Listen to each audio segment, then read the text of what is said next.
A ver, ¿qué me dirías si te suelto que hay un encuentro entre Jesús resucitado y María Magdalena, del que jamás te echaron el chismecito? Un diálogo que se guardó en textos antiguos que la iglesia de este lado del charco decidió dejar fuera de tu Biblia. Palabras que el Mesías le habría soltado a la mujer que fue la primera en testificar su resurrección. Revelaciones tan cabronas que las tacharon de demasiado poderosas para que la gente común las supiera. Este encuentro carnal existe. Ahí está, guardadito en la tradición etíope, en textos que esa iglesia africana, de las viejas, mantuvo a flote por más de 1500 años, mientras que el resto de la cristiandad se hacía de la vista gorda, o, de plano, los borraba a propósito. María Magdalena no es nomás un personaje de relleno en la historia de la resurrección. No, señor. Es la mera protagonista de ese momento crucial. Fue ella quien llegó primero al sepulcro vacío. Fue ella quien le echó el ojo al Señor resucitado antes que cualquier apóstol. Fue ella quien recibió el encargo de anunciar la noticia más importante de la historia humana. Pero, ¿qué le dijo Jesús exactamente? ¿Qué se dijeron en ese encuentro que lo cambiaría todo? Los evangelios que ya conoces apenas nos tiran unos cachitos. Cuentan que Jesús la llamó por su nombre, que ella lo reconoció, que él le encargó llevar un mensaje a los discípulos. Sin embargo, las tradiciones que se han mantenido vivas en Etiopía sugieren que hubo mucho más. Diálogos extendidos, revelaciones profundas, enseñanzas que María recibió como la primera testigo privilegiada del Cristo resucitado. ¿Por qué estas tradiciones las hicieron a un lado en Occidente? ¿Qué traían que les calaba tan gacho? ¿Por qué una iglesia que se colgaba la medallita de guardiana de la verdad decidió que estos textos no debían salir a la luz? Las respuestas a estas preguntas nos van a llevar a cuestionar todo lo que creíamos saber sobre María Magdalena, sobre la resurrección, sobre cómo se armó el canon bíblico que conocemos. Hoy nos vamos a meter a uno de los misterios más chingones de la historia cristiana. Vamos a destapar lo que la Biblia etíope guardó sobre ese encuentro extraordinario. Vamos a examinar las evidencias, los textos, las tradiciones que por siglos se ignoraron o se mantuvieron en secreto en Occidente. Aquí no venimos a tirarle a tu fe ni a hacerte bolas. Aquí lo que queremos es clavarnos a fondo en la riqueza de la tradición cristiana, darle su lugar a los textos que aguantaron la vara, y desenterrar esas dimensiones del Evangelio que, con frecuencia, nos las esconden. María Magdalena merece ser conocida en toda su complejidad. Su encuentro con el resucitado merece ser explorado a fondo. Las palabras que Jesús le dirigió merecen ser escuchadas, aunque nos lleguen a través de tradiciones que la Iglesia occidental marginó. El viaje que hoy vamos a emprender te llevará desde los jardines cerca del sepulcro vacío hasta los monasterios en las montañas etíopes, desde los textos que la tradición guardó hasta las razones por las que los suprimieron, desde lo que conocemos hasta lo que nos fue ocultado. ¿Estás listo para destapar lo que Jesús le soltó a María Magdalena después de la resurrección? ¿Te pica la curiosidad por meterte a las revelaciones que la Biblia etíope guardó? ¿Estás puesto para conocer a María Magdalena como chance y nunca antes la habías topado? Porque lo que viene a continuación te va a transformar la forma de entender uno de los momentos más sagrados de la historia cristiana. Y una vez que conozcas estas tradiciones, jamás volverás a leer el relato de la resurrección de la misma manera. El encuentro más extraordinario de la historia te espera. Las palabras del resucitado a María Magdalena están a punto de ser reveladas. Para entender las tradiciones que la Biblia etíope guarda sobre María Magdalena y su encuentro con el resucitado, primero necesitamos agarrarle la onda a quién era esta mujer tan especial y por qué su figura armó tanto revuelo y chisme. María Magdalena, la que era de Magdala, un pueblo de pescadores allá por la costa occidental del mar de Galilea, sale en los evangelios canónicos como una de las seguidoras más entregadas de Jesús. Lucas cuenta que la libraron de 7 demonios. Los evangelios sinópticos la ponen presente en la crucifixión, cuando la mayoría de los discípulos se había pelado. Y, lo más importante, todos los evangelios la identifican como testigo principal del sepulcro vacío. El evangelio de Juan le da más rollo a su encuentro con el resucitado. Narra cómo llegó al sepulcro cuando todavía estaba oscuro, cómo lo encontró vacío, cómo corrió a avisarle a Pedro y al discípulo amado. Luego, mientras lloraba junto al sepulcro, el resucitado se le apareció. Ella lo confundió con el jardinero. hasta que él la llamó por su nombre, María. Ella respondió, Raboní, que significa maestro. Ese momento del reconocimiento, cuando Jesús le suelta su nombre y ella le contesta, es de los que te calan hasta los huesos de todo el Nuevo Testamento. Pero el texto canónico es medio cortito sobre lo que siguió. Jesús le pide que no lo toque porque todavía no ha subido con el Padre, y le encarga que les vaya a avisar a los hermanos de su subida. Sin embargo, la tradición cristiana de los primeros tiempos le echó mucha crema a este encuentro. Varios textos de los primeros siglos le metieron más diálogo, añadieron revelaciones, exploraron lo que Jesús le habría comunicado a esta primera testigo privilegiada. La Iglesia etíope, con su canon más amplio y su tradición independiente, guardó algunos de estos rollos. Entre los textos que distinguen a la Biblia etíope se encuentran obras que le entran directo a María Magdalena y su relación especial con el resucitado. El cristianismo etíope tiene sus mañas que lo hacen especialmente abierto a estas tradiciones. Su conexión, dicen, con Israel, su forma de guardar prácticas judías, su canon extendido que incluye textos como el libro de Enoc, todo esto armó un contexto donde las tradiciones que en Occidente hicieron a un lado, allá pudieron florecer. La María Magdalena que se maneja en la tradición etíope no es la pecadora arrepentida que la tradición occidental, de esas de la Edad Media, se sacó de la manga. Esa confusión, impulsada por el Papa Gregorio Magno allá por el siglo VI, mezcló mal a María Magdalena con otras morras de los evangelios. La tradición etíope, al estar lejos de esos enredos occidentales, le guardó una imagen más apegada a los textos originales. En Etiopía, a María Magdalena la veneran como apóstol de los apóstoles, un título que le reconoce su papel como la primera en proclamar la resurrección. Fue ella quien les anunció a los discípulos la noticia que cambiaría el mundo. Antes de que Pedro predicara, antes de que Pablo escribiera, María Magdalena proclamó, «He visto al Señor». Esta prioridad tiene implicaciones teológicas bien profundas. Si María fue la primera testigo y la primera en proclamar, su testimonio tiene una autoridad particular. Lo que Jesús le reveló en ese encuentro agarra un significado especial. Las palabras que le dirigió merecen una atención especial. Los textos etíopes que guardan tradiciones sobre este encuentro no pretenden echarle pleito a los evangelios canónicos. Más bien, buscan expandirlos, profundizarlos, explorar lo que los relatos cortos dejaron entrever. Para la mentalidad etíope, estos textos complementan, no compiten con la escritura canónica. Si este recorrido sobre María Magdalena y las tradiciones etíopes te está haciendo dudar de lo que creías saber, imagínate todo lo que todavía falta por destapar. Este canal existe para explorar las verdades ocultas de la historia cristiana, para darle su lugar a las tradiciones que aguantaron la vara en lugares inesperados, para profundizar nuestra forma de entender el Evangelio. Únete a esta comunidad de exploradores dándole al botón de suscripción. No te prometemos respuestas fáciles, pero sí un viaje honesto hacia verdades que merecen ser conocidas. Ahora, sigamos clavándonos en estos misterios. Las tradiciones que se guardaron en Etiopía y en textos ligados a la tradición etíope revelan dimensiones del encuentro entre Jesús y María Magdalena que la mayoría de los cristianos ni se imagina. Uno de los textos más significativos es el Evangelio de María, un manuscrito copto que, aunque no es exclusivo de la tradición etíope, representa el tipo de material que esta tradición ayudó a mantener vivo. Este texto presenta a María Magdalena como la que recibió revelaciones especiales que Jesús le comunicó en corto, solo a ella. Según este evangelio, después de la resurrección, los discípulos andaban bien sacados de onda y con miedo. María los consoló y empezó a revelarles enseñanzas que el Señor le había soltado solo a ella. El texto guarda un diálogo donde Jesús le explica a María misterios sobre el alma, su subida a través de diferentes poderes, su liberación de las amarras que la tienen atorada. Las palabras que se le atribuyen a Jesús en este texto son una cosa bárbara. Habla del alma que sube más allá del deseo, más allá de la ignorancia, más allá de la ira.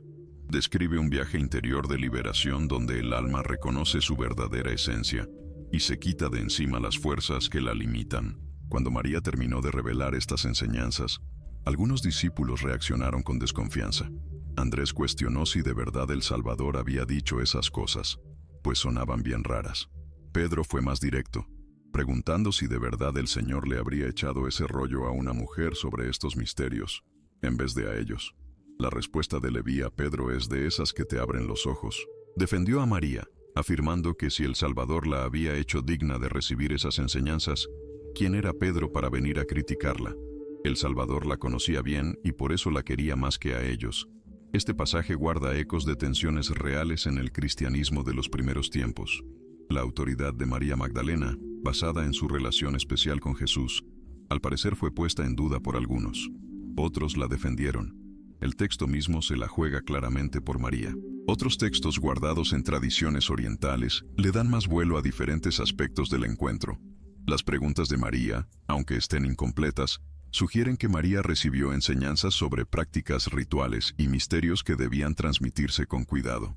La Pistis Sophia, un texto copto bien extenso, presenta a María Magdalena como la discípula que más le entendía a Jesús resucitado. Ella pregunta más que cualquier otro discípulo. Recibe elogios directos del Señor por su comprensión superior. La describen como aquella cuyo corazón está más puesto en el reino de los cielos que el de todos sus hermanos. En la Pistis Sophia, Jesús le dice a María sin rodeos: «Bienaventurada eres tú, María. Te haré perfecta en todos los misterios de lo alto. Habla con libertad, porque tú eres aquella cuyo corazón está más levantado hacia el reino de los cielos que todos tus hermanos». Estas palabras contrastan un montón con la imagen pasiva de María Magdalena que con frecuencia se nos presenta. Aquí no es nomás una testigo, sino una receptora activa de revelaciones, una interrogadora incisiva, una discípula modelo cuya comprensión supera la de los otros seguidores. La tradición etíope, con su apertura a textos que en Occidente hicieron a un lado, ayudó a mantener viva la memoria de esta María Magdalena más compleja. Sus manuscritos, sus tradiciones orales, su veneración por figuras que en Occidente minimizó, mantuvieron viva una imagen que de otro modo se habría perdido. ¿Por qué estas tradiciones las hicieron a un lado en Occidente? Las investigaciones sugieren varias razones. La importancia de María Magdalena como autoridad espiritual no les cuadraba con las estructuras patriarcales que empezaban a agarrar fuerza. Las enseñanzas que se le atribuían a Jesús en estos textos tenían que ver con grupos gnósticos que la ortodoxia rechazaba. La diversidad que estos textos representaban ponía en peligro la unidad doctrinal que los concilios querían amarrar.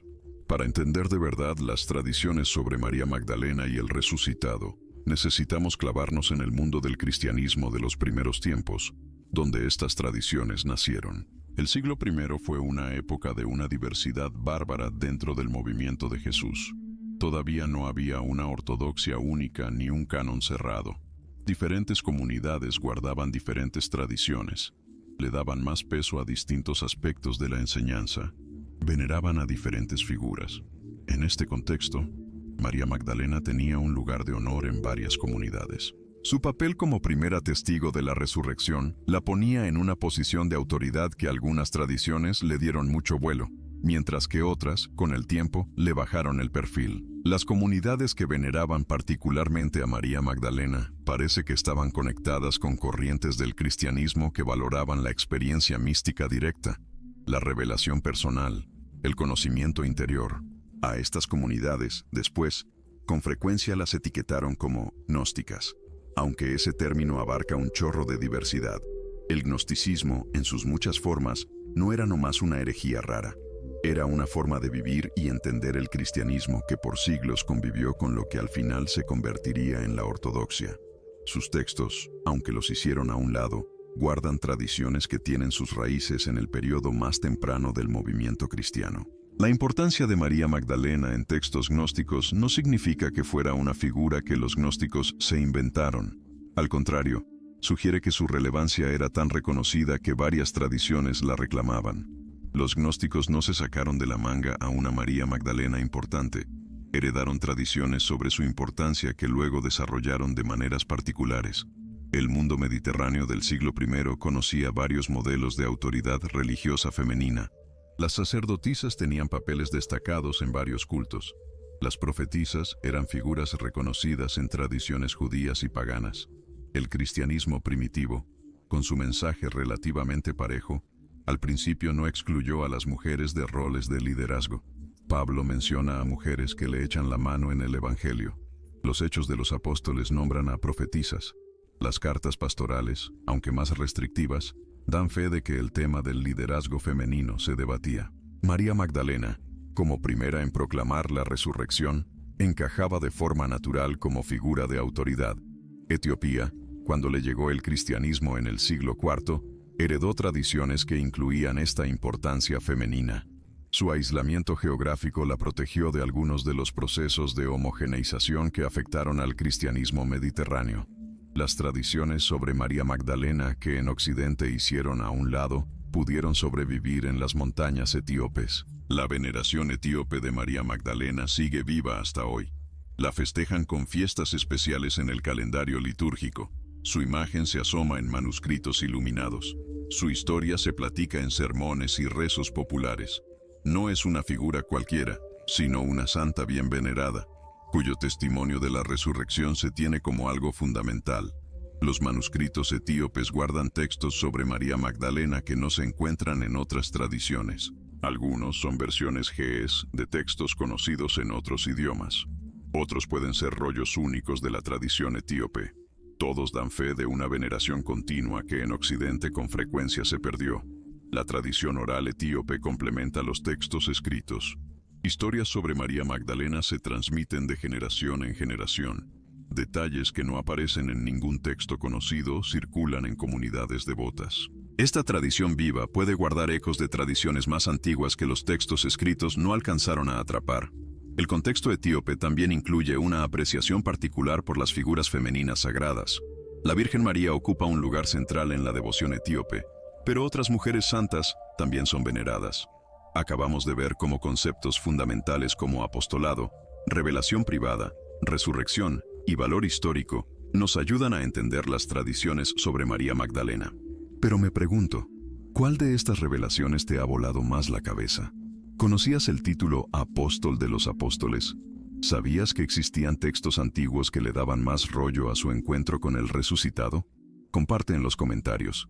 Me late leer sus reflexiones. Y quién sabe, tal vez tu comentario inspire el próximo tema que desenterremos juntos. Ahora, sigamos clavándonos aún más en estos misterios, extensamente. María Magdalena se inserta en esta galería de figuras femeninas cuya santidad y peso son reconocidos de lleno. La historia de las tradiciones sobre María Magdalena y el resucitado puede contarse como un relato de expansión, marginación y, al final, un redescubrimiento. En los primeros siglos del cristianismo, las tradiciones sobre María Magdalena tomaron fuerza. Varios escritos ahondaron en su encuentro con el resucitado.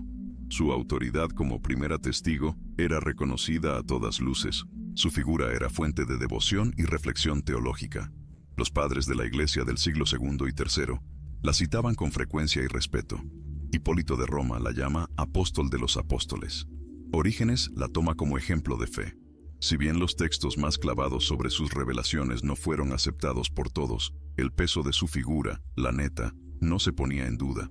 La cosa empezó a cambiar en el siglo IV, cuando el cristianismo se afianzó como la religión del imperio. La urgencia de marcar la ortodoxia, de armar estructuras de autoridad bien definidas, de echar fuera lo que olía a peligro, llevó a tomar decisiones que le dieron en la torre a la memoria de María Magdalena. Los textos que la presentaban como receptora de revelaciones especiales los hicieron a un lado. Su identificación chueca con la pecadora anónima de Lucas empezó a circular. La María Magdalena completa, con su autoridad espiritual y su rol de primera vocera, empezó a ser reemplazada por la pecadora arrepentida, subordinada y sin chistar. En Occidente, esta movida se consolidó con el Papa Gregorio Magno en el siglo VI.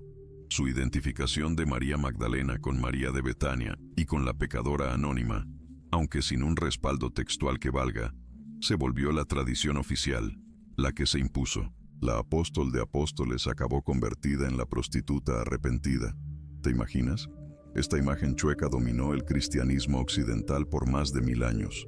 El arte la representaba con el cabello suelto y el frasco de perfume, como si fueran los sellos de su supuesto pasado de pecadora. Los sermones la usaban como ejemplo de arrepentimiento, no de autoridad apostólica. Su encuentro con el resucitado se reducía a un simple melodrama en vez de una revelación de peso. En Oriente, incluyendo Etiopía, La cosa fue por otro lado. La identificación chueca de Gregorio no se adoptó por todos. María Magdalena se mantuvo como una figura aparte, primera testigo, apóstol de los apóstoles. Los textos que Occidente hizo a un lado, allá siguieron siendo copiados y venerados. El redescubrimiento por estos lares de la María Magdalena más compleja empezó en el siglo XX. Los hallazgos de Nag Hammadi en 1945 sacaron a la luz escritos coptos que nos pintaban una María Magdalena radicalmente distinta. Para que veas, el Evangelio de María, la Pistis Sophia y otros textos revelaron tradiciones que en Occidente ya se nos habían olvidado. La investigación de acá, la más reciente, ha logrado rescatar a la María Magdalena histórica. Los estudiosos han demostrado que la identificación con la pecadora no tiene ni pies ni cabeza en los textos originales. Han reconstruido el peso que tuvo en el movimiento de Jesús. Han analizado cómo y por qué le torcieron la figura. La Iglesia Católica, en 1969, le dio su lugar, separándola oficialmente de las otras figuras con las que había sido confundida. En 2016, el Papa Francisco elevó su festejo a fiesta mayor, dándole el reconocimiento que se merece como apóstol de apóstoles. Después de 1500 años, por fin de este lado del charco empezamos a recuperar lo que en Etiopía nunca se les barrió. Hoy, María Magdalena está experimentando una especie de resurgimiento, como si volviera a la vida. Libros, películas, estudios académicos exploran su figura con nuevo interés. Las tradiciones que la Iglesia etíope preservó, los textos que Nag Hammadi reveló, todo suma para armar una imagen más rica y compleja de esta mujer extraordinaria. La historia de María Magdalena es también la historia de un montón de distorsiones que hay que destapar y corregir si queremos llegar a las tradiciones más viejas, las de de veras. La más gacha de las distorsiones fue la identificación con la pecadora anónima de Lucas capítulo 7. Esta mujer, descrita como pecadora de la calle, le unge los pies a Jesús con perfume y lágrimas. Ni una sola cosa en el texto insinúa que sea María Magdalena. Son personajes totalmente distintos, de plano, en el relato lucano. Pero al hacer una mezcla de ambas, armaron la imagen de la prostituta arrepentida que se adueñó de Occidente por siglos. Esta identificación, ojo, no fue un errorcito inocente. Sirvió para restarle peso, para ningunear la autoridad de María Magdalena. Una prostituta arrepentida, por muy santa que se pusiera, no podía reclamar el mismo peso que una discípula respetable. La distorsión de su pasado le daba en la torre a la legitimidad de su testimonio. La segunda distorsión, la otra movida, fue la fusión con María de Betania, hermana de Lázaro y Marta. Esta María también le ungió a Jesús y se sentó a sus pies escuchando su enseñanza. Combinar estas figuras generaba un enredo, sí, pero también abría la puerta a ciertas narrativas. Sin embargo, los evangelios las presentan como personas distintas. La tercera fue la sexualización de su relación con Jesús. Tradiciones que llegaron tarde, sobre todo en la ficción de hoy, la presentan como esposa o amante de Jesús. Aunque algunos textos antiguos usan un lenguaje de cercanía espiritual, la lectura sexual es, la neta, una proyección moderna, no algo de antaño. Los textos gnósticos que hablan del cariño especial de Jesús por María manejan categorías espirituales, no de romance. Cuando la Pistis Sophia dice que Jesús amaba a María más que a los otros discípulos, habla de su entendimiento espiritual, que era superior, no un asunto de atracción física. Si leemos estos textos con los lentes de hoy, de plano le torcemos el significado. La cuarta distorsión, y esta es de las buenas, es la apropiación por las teorías de conspiración de nuestros días. Cierta literatura popular presenta a María Magdalena como la guardiana de secretos que la Iglesia quiso tapar. El linaje de Jesús, saberes ocultos, tesoros bien guardados. Estas historias, aunque te entretengan un buen, la verdad es que poco tienen que ver con lo que dicen los textos antiguos de veras.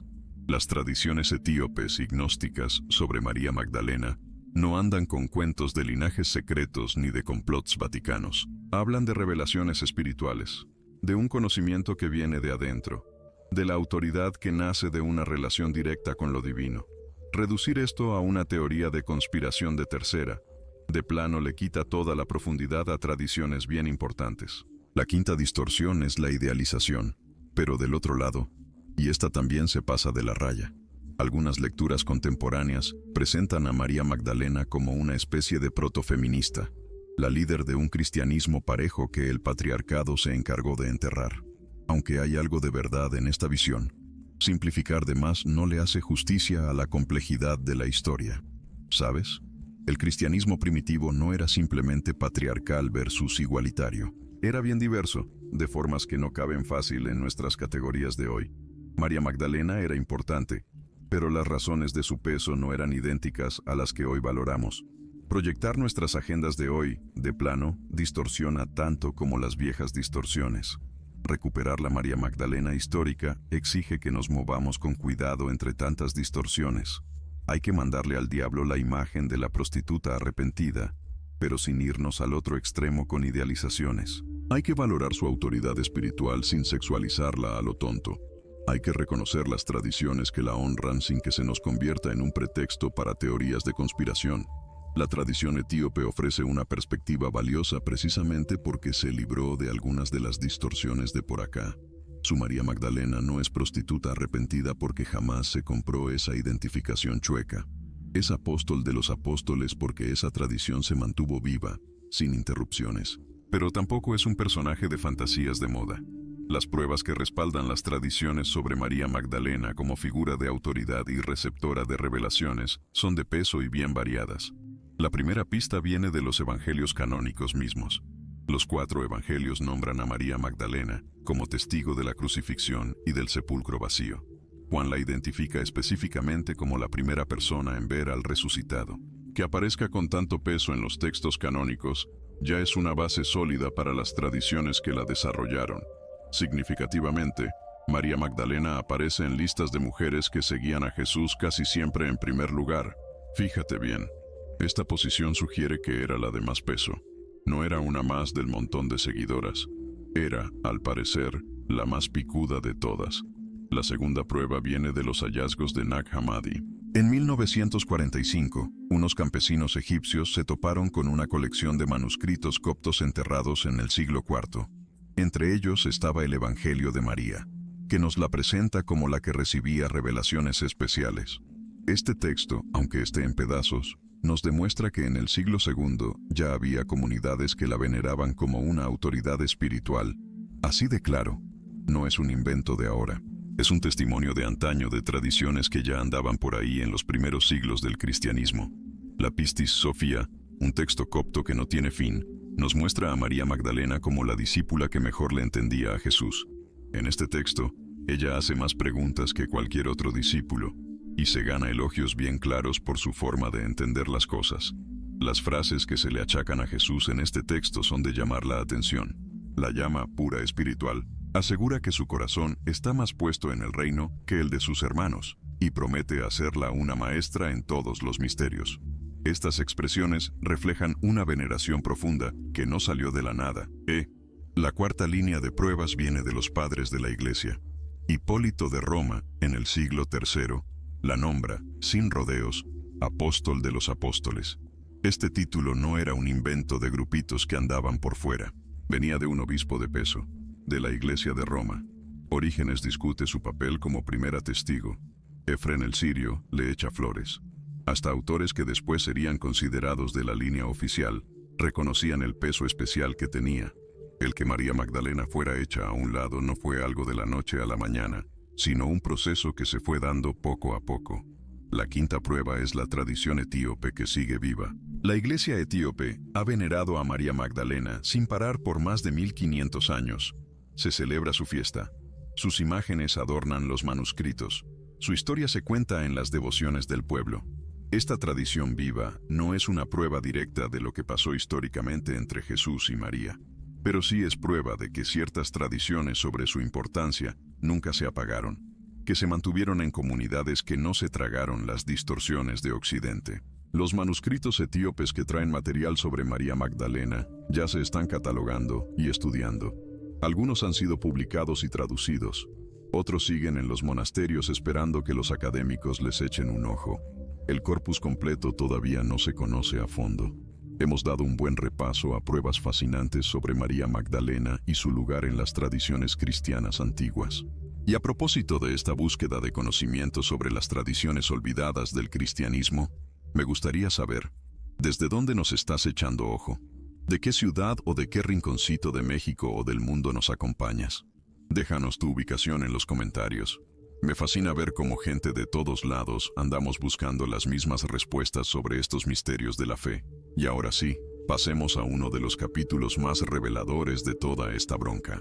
Para entender por qué a las tradiciones sobre María Magdalena les dieron la espalda, hay que echarle un ojo a las dinámicas de poder que se movían en la iglesia de antes, la viejita. El cristianismo primitivo emergió en un mundo donde coexistían un chorro de modelos de autoridad religiosa. Profetas y profetisas, maestros carismáticos, apóstoles que andaban de un lado a otro, ancianos de comunidades locales. La autoridad venía de fuentes bien diversas. Todavía no existía una estructura jerárquica que controlara todo, la neta. En este contexto, figuras como María Magdalena podían exigir autoridad basándose en su relación directa con Jesús, en las revelaciones que habían recibido, en el testimonio que podían dar. Su autoridad no venía de un nombramiento oficial, sino de su vivencia personal. A medida que el cristianismo se institucionalizaba, este modelo carismático se empezó a poner la cosa fea. Las estructuras episcopales que venían naciendo necesitaban controlar quién tenía la voz para enseñar, para predicar, para transmitir la tradición. La autoridad tenía que pasar por instituciones que todos conocieran. Las cartas pastorales, que chances son del siglo II, ya traen broncas con las restricciones a las mujeres en los puestos de enseñanza. No le doy permiso a la mujer de que enseñe, escribe el autor de 1 Timoteo. Estas restricciones reflejan debates de a de veras sobre quién podía mandar en las comunidades cristianas. María Magdalena, como figura de autoridad carismática femenina, representaba un modelo distinto que algunos querían borrar del mapa. Las tradiciones que la presentaban como receptora de revelaciones especiales le daban piso a formas de autoridad que las estructuras que venían naciendo no podían controlar tan fácil. Que a María Magdalena la relacionaran con los grupos gnósticos, pues complicó la cosa, ¿no? Cuando la ortodoxia emergente definió al gnosticismo como herejía, todo lo que olía a gnosticismo se volvió sospechoso. Los textos que veneraban a María Magdalena como autoridad espiritual fueron hechos a un lado junto con otras enseñanzas gnósticas. Esta marginación no fue, de a fuerzas, una conspiración pensada para suprimir a las mujeres. La cosa fue más enredada. Los líderes eclesiásticos genuinamente creían estar protegiendo la fe de veras, al sacar lo que para ellos eran desviaciones peligrosas. Pero el efecto práctico fue callar tradiciones que le daban voz y peso a las mujeres. La transformación de María Magdalena de apóstola prostituta arrepentida le caía de perlas para varias cosas. Daba un ejemplo de conversión de película. Era la muestra perfecta de la misericordia divina con los pecadores. Y de paso, le bajaba la autoridad a la de una pecadora perdonada, en vez de una testigo de primera. El ambiente romano también metió su cuchara. La sociedad romana tenía estructuras patriarcales fuertes. Cuando el cristianismo se volvió la religión del imperio, adoptar las reglas romanas sobre el rol de las mujeres se veía como algo natural o hasta indispensable. Que las mujeres tuvieran tanto peso en el cristianismo primitivo, pues se volvió una incomodidad. Etiopía se salvó de algunas de estas broncas por lo aislado que estaba. Su iglesia nunca estuvo tan integrada al poder imperial como las iglesias mediterráneas. Sus estructuras se armaron de otra forma. Las tradiciones sobre María Magdalena, que en otros lugares fueron suprimidas, pudieron continuar relativamente intactas. Es importante evitar la simplificación de más. No hubo una sola decisión de borrar a María Magdalena. El proceso fue poco a poco, producto de un montón de decisiones tomadas por razones de todo tipo. Algunas tenían que ver con el género, otras con la ortodoxia teológica y otras con la grilla eclesiástica. Tampoco hay que poner en un pedestal las tradiciones que honraban a María Magdalena como perfectamente igualitarias. Hasta los textos gnósticos que la ponen en alto muchas veces se manejan con categorías que hoy nos harían ruido. La complejidad de la historia no se deja simplificar de ninguna manera. Lo que sí podemos asegurar es que las tradiciones sobre María Magdalena como autoridad espiritual existieron, que algunas comunidades las valoraron un buen, y que al final las hicieron a un lado por procesos históricos que venían cargados de poder. Reconocer esto no le quita validez a la tradición oficial, pero sí le mete una complejidad que no es poca cosa. Vamos a ver de lleno lo que los textos antiguos cuentan sobre el encuentro entre Jesús y María Magdalena, ya después de la resurrección. El Evangelio de Juan, capítulo 20, nos da el relato canónico más detallado. María Magdalena llega al sepulcro cuando todavía está en penumbras. Se da cuenta que la piedra está quitada. Corre a avisarles a Pedro y al discípulo amado. Ellos checan el sepulcro vacío y se pelan.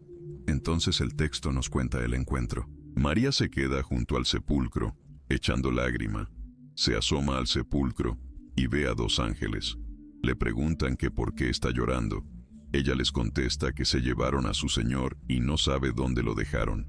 Entonces se voltea y ve a Jesús, pero no lo identifica. Fíjate, él le pregunta que por qué el llanto y a quién busca.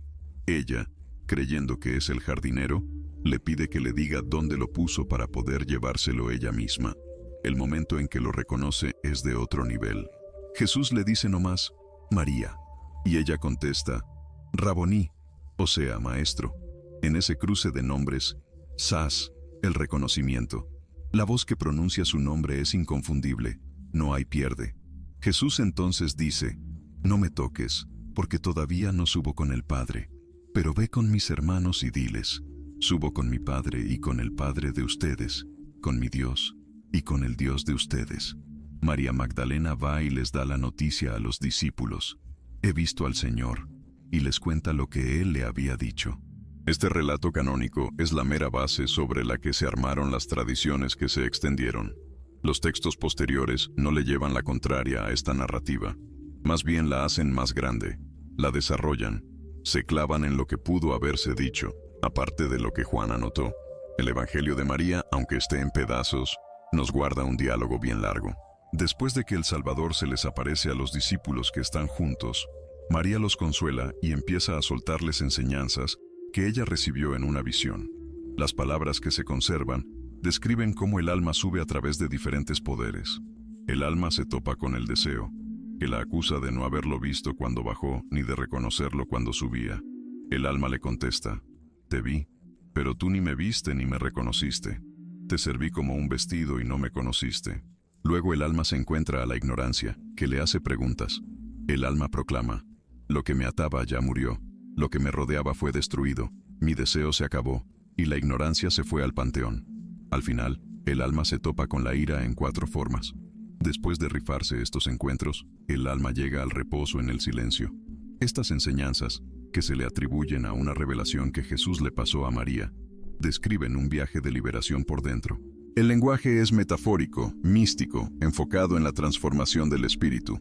La Pistis Sophia nos muestra diálogos larguísimos donde María le hace preguntas al Salvador y recibe respuestas bien armadas sobre los misterios del cosmos, el destino de las almas y los distintos niveles de iniciación espiritual. El texto la pone como la que más pregunta y la que mejor entiende. En un pasaje que llama la atención, Jesús dice, María, tú, la bienaventurada, a quien haré una maestra en todos los misterios de arriba. Habla sin tapujos, tú, cuyo corazón está más clavado en el reino de los cielos que el de todos tus hermanos. Estas fuentes no buscan ser historia tal cual, en el sentido moderno. Son más bien reflexiones teológicas, meditaciones del espíritu y el desarrollo de lo que las comunidades creían que el encuentro entre Jesús y María Magdalena había significado y comunicado. Después de darle una buena revisada a las tradiciones sobre María Magdalena y el resucitado, la pregunta clave que se nos viene es, ¿cómo le hacemos para integrar estas visiones tan distintas en lo que entendemos de la fe? La primera reconciliación que urge es entre los evangelios canónicos y los textos extra. Los evangelios nos dan la base. María Magdalena fue la primera testigo del sepulcro vacío, la primera en ver al resucitado, la primera a la que mandaron a anunciar. Esto, dentro del cristianismo no tiene discusión, punto. Los textos adicionales no le llevan la contraria a esta base. Más bien, la hacen crecer, la desarrollan y se meten a explorar lo que esto implica. Podemos darle valor a estas expansiones sin tener que ponerlas al mismo nivel que los evangelios canónicos. No se trata de un todo o nada, sino de cómo se manejan los niveles de autoridad y el valor de lo que se cuenta. Un cristiano puede estar firme en lo que dicen los evangelios canónicos, pero también darle su lugar a otras tradiciones que se guardaron en otros textos. Son como testimonios de cómo la gente de antes le dio vueltas a los eventos fundacionales. La neta, no tiene por qué haber bronca. La segunda reconciliación es entre las diferentes ramas del cristianismo. La iglesia etíope, por ejemplo, le rinde un culto a María Magdalena que otras tradiciones ni por asomo. Tienen sus fiestas, sus rollos, sus textos. Esta diversidad, para algunos, es un problema, para otros, una joya. Nosotros aquí preferimos verla como una joya. El cristianismo siempre ha sido un desmadre de diversidad. Cada tradición guarda sus propios acentos, sus propias vivencias, su sabiduría acumulada. La iglesia etíope nos puede enseñar de María Magdalena cosas que por acá, en Occidente, ya se nos olvidaron. Y eso, lejos de empobrecer, nos enriquece el panorama. La tercera reconciliación es entre la María Magdalena que fue y las imágenes que se nos han vendido de ella. La neta, sabemos bien poquito de la mujer histórica. Los evangelios son bien parcos en detalles de su vida. Los textos que vinieron después le fueron echando más crema a los tacos, pero quién sabe si eso corresponda a la verdad. Pero ojo, las imágenes que la gente ha venerado tienen su propio valor, aunque no sean 100% biográficas. La María Magdalena de la devoción etíope, la de los textos gnósticos, la del arte occidental, todas nos dicen algo de cómo la gente encontró un significado en su figura. Podemos honrar esas imágenes y al mismo tiempo ser honestos con los límites de lo que sabemos. La fe no exige que tengamos la biografía completa de cada detalle. Pide que estemos abiertos al significado que esos testimonios nos transmiten. La cuarta reconciliación es entre la autoridad de María Magdalena y las estructuras de la iglesia que ya están bien cimentadas. Las tradiciones que la pintan como la que recibió revelaciones especiales le meten ruido a la pregunta de la autoridad. ¿Quién tiene derecho a enseñar? ¿De dónde viene la legitimidad espiritual? ¿Cómo se mezclan el carisma y la institución? Estas no son preguntas de apeso, no tienen respuestas fáciles. Las instituciones le dan continuidad, una especie de aval comunitario, estabilidad. El carisma, por otro lado, le mete frescura, es la voz profética que corrige, que renueva. Ambos son necesarios. Las historias de María Magdalena nos recuerdan que la autoridad espiritual no siempre fluye por los canales oficiales, y no se trata de mandar al carajo a las instituciones. Se trata de reconocer sus límites. Las comunidades organizadas pueden dejar fuera voces que sí valen la pena. Las estructuras pueden volverse tan duras que matan lo que debería estar vivo. Las tradiciones de María Magdalena nos invitan a que las instituciones le bajen de huevos. La quinta reconciliación es entre lo que sabemos y lo que no. Mucho de María Magdalena sigue siendo un misterio. No sabemos exactamente qué palabras se aventó con el resucitado. No sabemos qué fue de ella después de Pentecostés. No sabemos cómo se fueron armando las tradiciones sobre ella. Vivir con estas incógnitas es parte de madurar espiritualmente. No todo se puede resolver. No todas las preguntas tienen una respuesta a la mano. La fe de a de veras coexiste con preguntas abiertas, misterios sin resolver, un conocimiento incompleto. María Magdalena, de alguna forma, sigue siendo una figura envuelta en el misterio. Y eso no es un defecto, es una invitación. El misterio jala, te invita a explorar, a no cerrar las cosas antes de tiempo. Las tradiciones que la rodean no agotan todo lo que significa. Siempre hay más que desenterrar. Hemos recorrido juntos un camino que no es cualquier cosa, a través de tradiciones viejas y nuevas, de textos canónicos y de los que se hicieron a un lado, de imágenes distorsionadas y de las que se rescataron. María Magdalena sale de este recorrido como una figura mucho más compleja y con más peso de lo que nos han contado. No fue nomás una pecadora arrepentida, fue la primera en ver la resurrección, la primera que fue enviada a dar la noticia, la apóstol de los apóstoles, y según muchas tradiciones, la que recibió revelaciones directas del resucitado. El encuentro que tuvo con Jesús en el jardín, cerquita del sepulcro, fue un parteaguas para el cristianismo. Antes de que Pedro se aventara a predicar, antes de que Pablo escribiera, antes de que los concilios definieran, María Magdalena soltó: «He visto al Señor». Todo el cristianismo se sostiene sobre este primer testimonio. Las tradiciones que se guardaron en Etiopía y en textos antiguos le dan una vuelta a este momento que nos enriquece un chorro la comprensión. Sugieren diálogos más largos, revelan enseñanzas más a fondo, muestran una relación entre Jesús y María que se caracterizaba por una confianza que no era normal. Estas tradiciones fueron marginadas en Occidente por cuestiones de poder, de género, de cómo se definía la ortodoxia. No las rechazaron porque fueran obviamente falsas, sino porque les resultaban incómodas a las estructuras que se estaban armando. Lo que se quiso suprimir sobrevivió en lugares que ni te imaginas. Etiopía guardó lo que otros olvidaron. Sus monjes, allá en las montañas remotas, copiaron textos que en otras partes ya no se producían.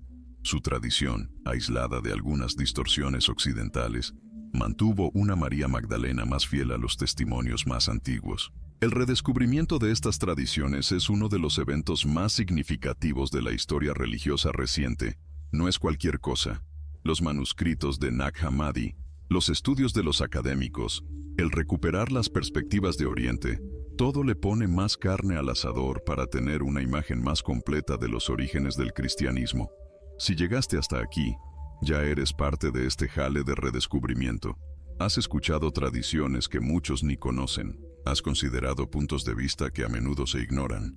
Has honrado la memoria de una mujer cuya importancia fue minimizada por siglos. Pero el viaje no se acaba aquí, mi estimado.